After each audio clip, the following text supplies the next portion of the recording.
Hérna erum við með Ragnar Ágústsson sem vel við hæfi því á morgun verður baráttan um Norðurlandi, þriðji leikur Þórs og Tindastóls í vetur.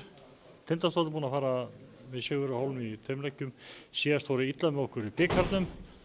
Hvernig leggst það fyrir Sauðkrækingi Ragnar Ágústsson að mæta sínu gömlu heimamönnum í Tindastóli og bróðir, stóra bróðir?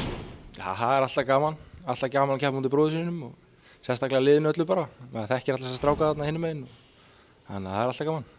Verður þetta ekki bara tóm skemmtun? Jú, tóm skemmtun og vonandi fullt af fólki, góð stemning. Stólarnir eða stuðningsmenn Tindastóls eru nú þekktir fyrir það að vera duglegir að mæta útileiki og ég tala ekki hérna í höllina hérna, stutt að fara. Megu ekki búast í bara fullu húsi? Jú, það var geggjað, bara að fá fullt hús, en ég hef engar að trúa að það komi fullt af fólki frá Króknum.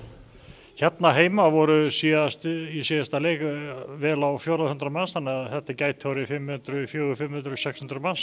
Já, einmitt, þannig að það var bara magnað. En segir mér ekki, hvernig stemmingin og hópnum? Þið náttúrulega gerðu vel og slógu svolítið á létta strengi og fóru eiginlega illa í fyrri hálfleik með KR-ingana, sexfaldi Íslandsmeistara.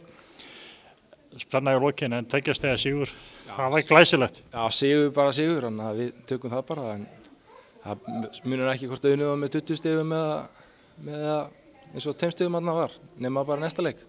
En núna er það bara Tindastóll og við tókum góða æfingu í gær og við erum fullir orku núna, þannig að ég held að sé allir tilbúnir. Þannig að það er engin eymsl og volæði núna þegar svona leikur fyrir frá, þá vilja allir vera með. Já, bara klárt mál, allir vera með og allir segja sér tilbúnir, þannig að ég hef trúið því. Við náttúrulega hvetjum fólk bæði, Sauðkrækinga til að fjölmenna hérna og bæjarbúa hér að gera þetta af alvöru skemmtun. Já, klárt mál, það var geggjað. Þú klár? Já, ég er klár. Gangi vel. Dæla.